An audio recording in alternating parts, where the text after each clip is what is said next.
ভোরের শান্ত সময় দক্ষিণ কোরিয়ার মুয়ান আন্তর্জাতিক বিমানবন্দরের আকাশে এক ভয়াবহ দৃশ্যের শুরু। জেজু এয়ারের 7C-2216 ফ্লাইটটি রানওয়ে স্পর্শ করার আগেই নিয়ন্ত্রণ হারিয়ে হয় বিধ্বস্ত।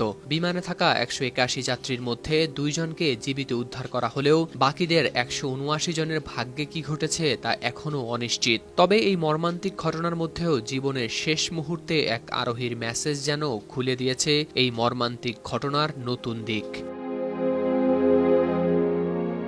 স্থানীয় সংবাদ মাধ্যম জানিয়েছে, এক যাত্রী তার পরিবারের কাছে শেষ মেসেজে লিখেছিলেন, ডানায় পাখি আটকে আছে আর আমরা ল্যান্ড করতে পারছি না। মারা যাওয়ার আগে কি আমি আমার শেষ কথাগুলো বলে যাব? মেসেজটি পেয়ে আত্মীয় দ্রুত যোগাযোগ করার চেষ্টা করেন, কিন্তু সেই আরোহীর আসেনি আর কোনো উত্তর। বসুন্ধরা টিস্যুতে ছাড়ের ছড়াছড়ি। বসুন্ধরা টিস্যু নিয়ে এলো নিশ্চিত ছাড়। প্রাথমিক তদন্তে দেখা যাচ্ছে উড়োজাহাজটি পাখির ঝাঁকের সঙ্গে সংঘর্ষে পড়ে এবং বৈরী আবহাওয়ার কারণে হারায় রানওয়ের নিয়ন্ত্রণ। মুয়ান ফায়ার স্টেশনের প্রধান লি জিং হিউন জানান, এই দুটি কারণকেই আপাতত দুর্ঘটনার জন্য দায়ী করা হচ্ছে। তবে যৌথ তদন্ত শেষে পুরো চিত্র হবে স্পষ্ট।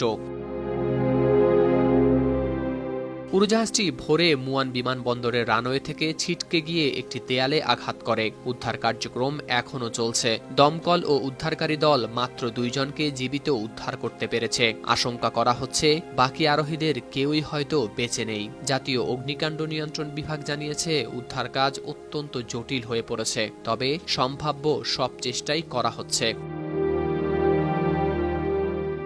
দেশটির স্থানীয় সংবাদ মাধ্যম কোরিয়া হেরাল্ডের মতে, জেজু এয়ার একটি বাজেট এয়ারলাইন, যার নিরাপত্তা ব্যবস্থার প্রতি আগে থেকেই প্রশ্ন তুলেছিলেন অনেক বিশেষজ্ঞ। এই দুর্ঘটনার পর বিষয়টি আরও গুরুত্বের সঙ্গে খতিয়ে দেখার দাবি উঠেছে। এই মর্মান্তিক ঘটনার খবর দ্রুতই ছড়িয়ে পড়েছে সারা বিশ্বে।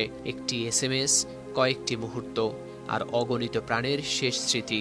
দক্ষিণ কোরিয়ার ইতিহাসে এই দিনটি থাকবে কালো অধ্যায় হয়ে। হাওলাদার শামীম, RTV।